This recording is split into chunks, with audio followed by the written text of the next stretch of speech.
An expert on cryptocurrency. And ladies and gentlemen, without further ado, please help me give a warm Malaysian welcome to Andreas Antonopoulos.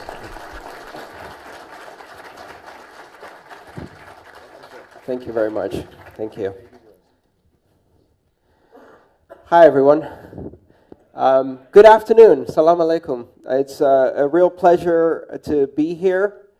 It's my first time in Malaysia. I've now been in Kuala Lumpur for less than 24 hours, and I'm enjoying it a lot, very much so. This is my latest book. It was published in September. It's called The Internet of Money. People often find that this is a difficult topic to understand. Bitcoin is a difficult topic to understand, and I've published 2 books on it.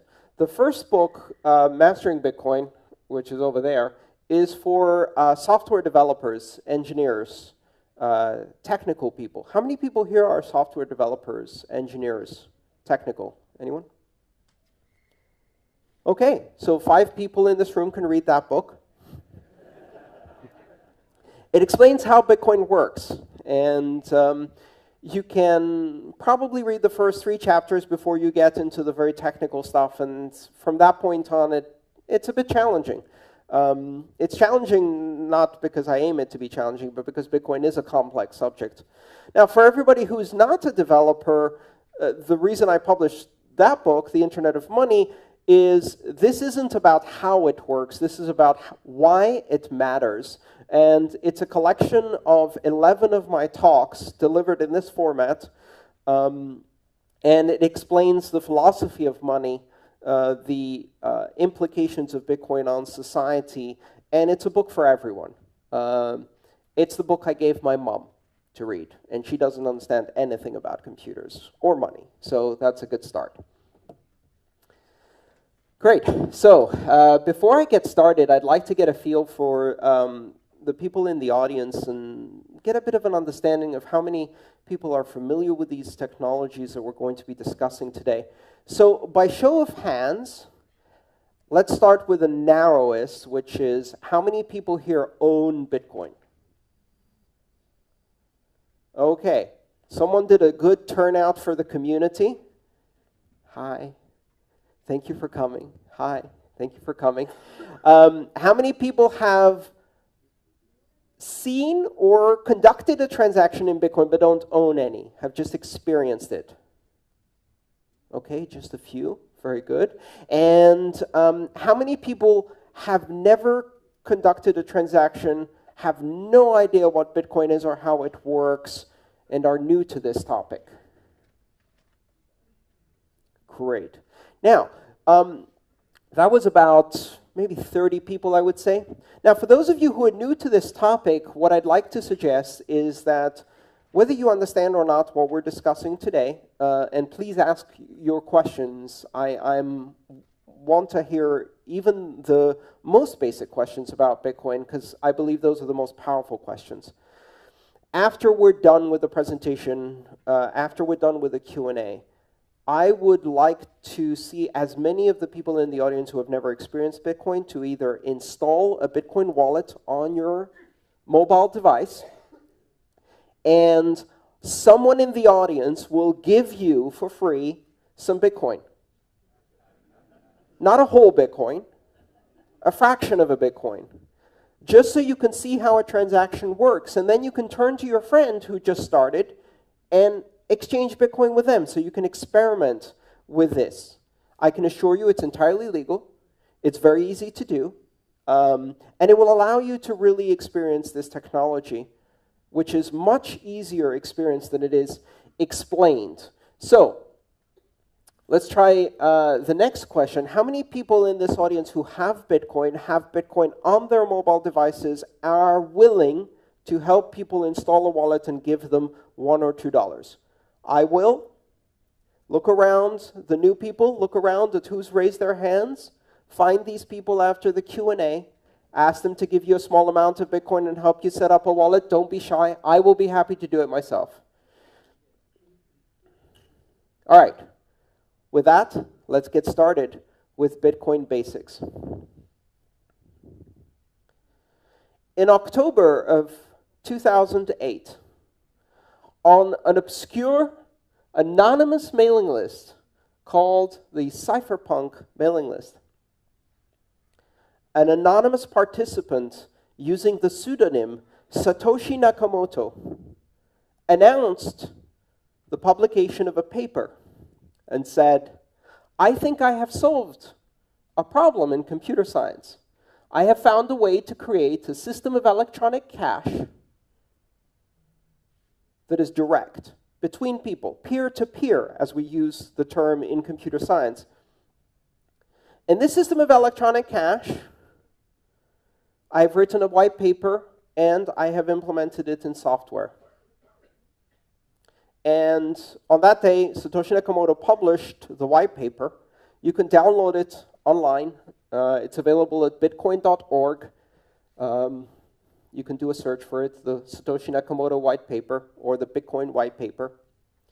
And in 9 pages, Satoshi Nakamoto described in detail and in ways that predicted many of the things that happened over the next 7 years, what Bitcoin was and what Bitcoin could become and how it would work. But he didn't stop there, or she didn't stop there, or they didn't stop there, because we don't know if Satoshi Nakamoto is a man, a woman, or a group of people, or an alien being from the future. Okay, probably not that last one. Satoshi Nakamoto then published software and invited people to participate in running a network. And this gives you the first hint as to how Bitcoin works. Bitcoin is software. Bitcoin is an application, among other things. You download this application, you run it on your computer. You can run it on a laptop, you can run it on a desktop, preferably on a computer that's permanently connected to the internet. It uses quite a bit of RAM and disk space right now, but in those days it was very lightweight. And if you run this program, it reaches out on the internet and it finds other people running this program. You don't know who these people are. It doesn't reach out to specific people. It creates a random mesh network, what we call a peer-to-peer network, where every participant in the system is equal. There's no special computer. They're all just talking to each other. It creates what in network terms we would call a crowd. So randomly reaches out and connects to various other computers running the Bitcoin software. And together they create a network. And that network is used to exchange and propagate transactions. And these transactions are encoded in a digital format. They contain information about the transfer of value and the authorization to transfer value between participants. Nobody controls this network. And this is a critical concept. Nobody controls this network. You can be running one of these computers. You do not control this network. You run one of these applications. It connects to other people. And you run another one of these applications. And it talks Bitcoin to the other computers that are talking Bitcoin. But no one is in control. No one is in charge. Just like when you're running a computer that speaks on the internet and communicates with other computers on the internet, no one is in control. If you interact directly between these systems. That network started on January 3rd, 2009. And on that day, the world changed. For the first time in the history of money, in the history of trust, in the history of institutions, in the history of humanity, A system that is completely independent of authority, is completely independent of institutions. A system that develops trust as the result of collaboration, communication, and computation through cryptography was born. This system allows people to exchange value, to transmit money. And this money is called Bitcoin. So Bitcoin is the application. It's the software that you run on your computer that communicates with all of the other computers running the Bitcoin software.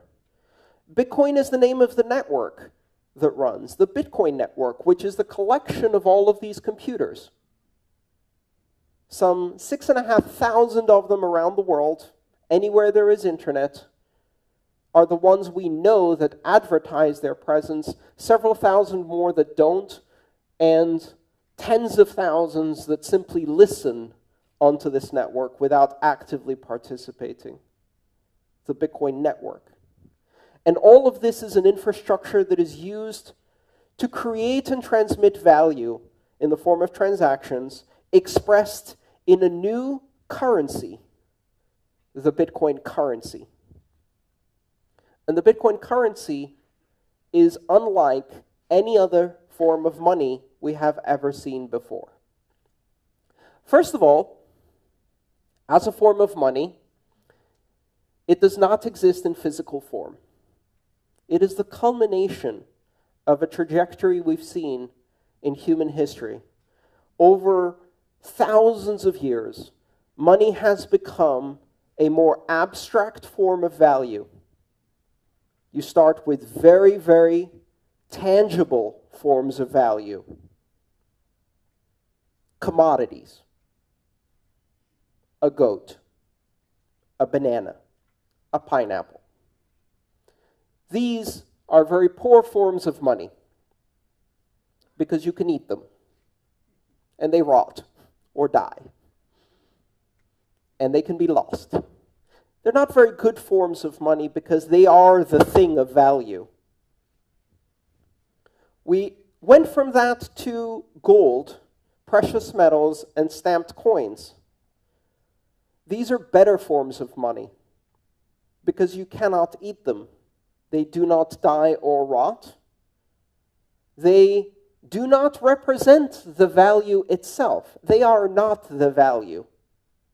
And this is an interesting concept. Money is not the valuable thing itself. Money is the thing you exchange for the valuable thing itself. The reason bananas are not good money is because bananas are the value you're trying to get. Money is the thing you exchange for bananas that has no value in itself. It is simply a symbol, an abstraction. It represents something that can be carried that I can give to someone tomorrow, and they will probably give me bananas. That future promise of value is the essence of money. So the essence of money is the ability to have an abstract token that in itself is immutable, unforgeable, eternal, maintains its value, and represents the exchange of value in the future as a promise. And over time, these things have become less and less physical and more abstract. Why? Because people don't like changing. And if you tell someone, I'm not going to give you bananas for the work you did, I'm going to give you a shiny gold coin, but don't worry, you can use this to get bananas, they look at you and they say, I've always had bananas for my work. I think I would like to have bananas, not this yellow thing. 100 years later, they now believe the yellow thing is valuable. And then you tell them, now I'm going to give you a piece of paper instead of the yellow thing, but don't worry, you can still convert this into bananas. And most people say, I don't think that's real money. I want the yellow thing. And the world moves on. And eventually we change and we say, you know what? You won't get the piece of paper either. you won't get the coin. You will go and look at numbers on a page or on a web page, and that represents the amount you have in the bank. But don't worry, you can still use that to acquire food, products, services. It really is money. You can't touch it, you can't see it, it's just a number. And finally, we arrive at Bitcoin. Bitcoin has no physical form. It doesn't exist in any way. It is entirely intangible. It cannot be touched. It is simply a digital form of money. But it is a digital form of money that is entirely different from everything we've seen before. What it does that is different is that it is not a form of money that is recorded in the database or records of a company.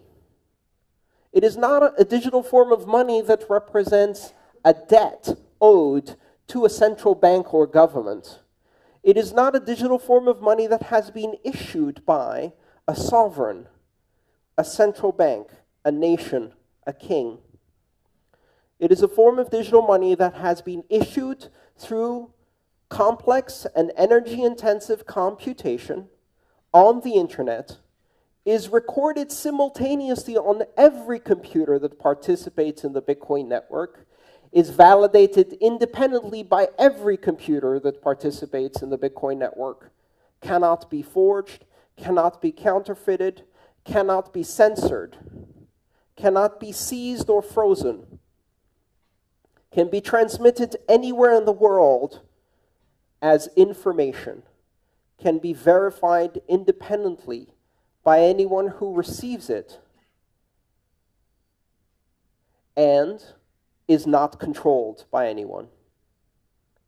Its value is not controlled, its issuance is not controlled, its ownership is not controlled. It is direct from one person to another person with no intermediaries. If I use my mobile phone to make a Bitcoin payment to someone in this room, I am creating a digital transaction that recognizes the fact that a certain number of Bitcoin that the network knows belongs to me through the proof of my digital signature. I have authorized the transfer of that value to another owner of Bitcoin, who will then be able to control that Bitcoin through their own digital signature, through their own cryptographic key. Now, you don't need to know anything about digital signatures or cryptographic keys. When you use Bitcoin, you see an application on your mobile device or on your desktop. This application tells you you have 3 Bitcoin. It allows you to enter the address of a recipient, which is a number, just like an email address. It allows you to select an amount of Bitcoin you wish to transact. And when you click send on your application, it uses the digital signature and private key that is embedded in your device to create and sign a transaction that is advertised to the entire Bitcoin network and says, I have transferred this value. And then the entire network now knows that this value belongs to someone else. They don't know who this someone else is. Nobody knows. When you do a Bitcoin transaction, it is not related or attached to identity. You do not need to create an account. You do not need to register. You do not need to provide ID or name or location or address, age, gender, race, religion, nationality, nothing. You don't even need to be human. And you laugh, but it is true. Bitcoin enables, for the first time in human history, non-human entities to actively control and own value, which is bizarre because we've never had that in any legal system in the world.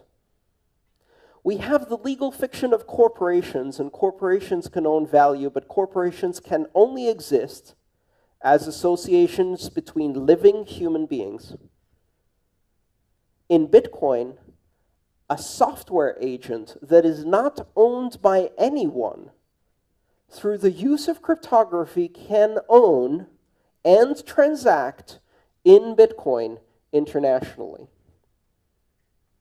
This creates some very interesting and also very disturbing possibilities for the future. Artificial intelligence systems can own and control money without any living human being involved.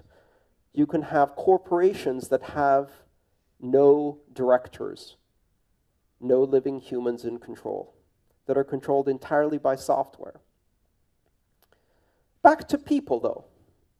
If you are a person who has installed a Bitcoin wallet, you must pass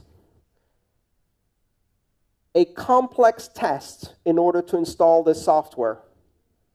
You must be able to download an application. That's it.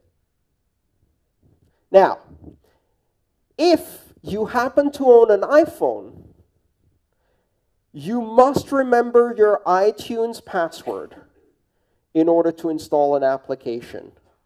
And so far, I have found that this is the most difficult part of becoming part of the global economy of Bitcoin, is remembering your iTunes password.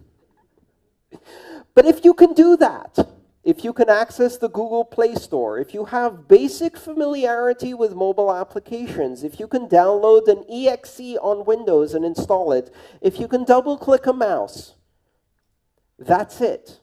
You don't have to provide your name, your email address. You don't register or create an account. You don't have to prove who you are, where you are, or show that you are worthy. You do not have to have a credit score. You do not have to be authorized.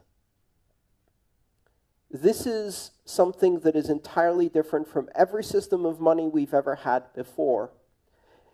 Now, for the internet generation, this is a very familiar concept. When you open a browser and you start using the web, do you have to register or get a license to use the web? Do you have to create an account to visit Wikipedia? No. The only requirement is that you are able to download, install, and operate a web browser. There was a time when the idea of allowing every human to be able to communicate without borders or censorship on the World Wide Web was terrifying to people. To some people, it still is terrifying. Most of the younger generation find it liberating in a global sense. Bitcoin does that to money. What happens when every human being on the planet, through the simple act of downloading and installing an application, can become a member of a global economy without borders, one that allows people to transmit and receive money at will, anywhere in the world, 24 hours a day, uninterrupted for the last 7 years, with fees that do not depend on the amount of money you're sending, but pay simply for the capacity you use on the network. You can transmit a Bitcoin transaction for about $1. And it doesn't matter if you send $1 or $100,000, you still pay $1. It doesn't matter if you're sending it from here to another province in Malaysia, or if you're sending it from here to the opposite end of the planet. It doesn't matter if you are an individual or corporation, or if you're sending it to an individual or corporation. It doesn't matter if you're sending it to someone who is rich or someone who is poor. You can. Bitcoin changes the way we approach finance completely. But that's just the first layer. Because the technology that makes Bitcoin possible, that allows two people from opposite ends of the planet to securely transact with each other without knowing each other and without trusting each other, opens up an entire range of applications that we haven't yet imagined. Bitcoin is not just money for the internet. Bitcoin is a platform. The technology that Bitcoin uses, a combination of the blockchain, which is the global transaction ledger that records every transaction, the decentralized consensus mechanism called proof of work that allows security on the Bitcoin blockchain, the open system of access that allows anyone to participate without barriers, and its borderless and neutral nature that make it possible for anyone to participate regardless of who they are, where the only thing that matters is whether a transaction is valid, not who is the source or destination, not what is the amount. These fundamental building blocks that make Bitcoin possible open the door to dozens and then hundreds and then thousands of applications of trust. At its core, Bitcoin represents the replacement of trust through institutions to trust through networks. For centuries, human society has been based on the fact that in order to coordinate the activity between large numbers of people, we have to have something to trust. And until now, the best answer to that problem was institutions. Collections of people governed by rules and policies with oversight, transparency, and accountability built into the rules, run by humans in order to create centers of trust through tradition, through reputation, through longevity. Institutions of trust are failing. They're failing all over the world.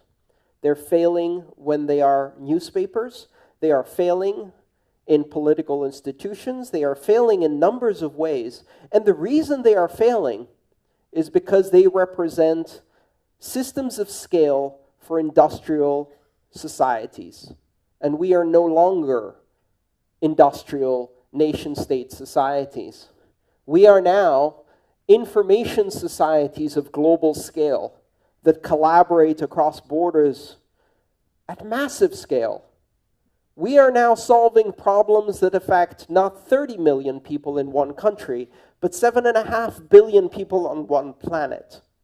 And for problems of that scale and collaboration of that scale, traditional institutions do not work. They fail to scale. They're not evil.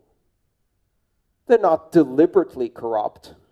They simply fail to solve the problems of a global society. And yet, during that very time that we see these institutions failing, we have seen the emergence of new systems of governance, of new systems of global collaboration, systems that do allow us to collaborate, communicate, and solve problems at scale. And the first of those systems was the internet. And with that, we see the first system of communication that transcends nations, that transcends borders, that allows anyone everywhere and anywhere to communicate. Bitcoin represents that happening to money. It represents a network-centric system of money that is beyond the nation state. A network-centric system of money that scales and allows people to collaborate on a global basis, that allows anyone everywhere and anywhere to participate in a global economy without barriers, without borders, without ID, without credentials, simply through the act of running software. And that will change the world. Thank you.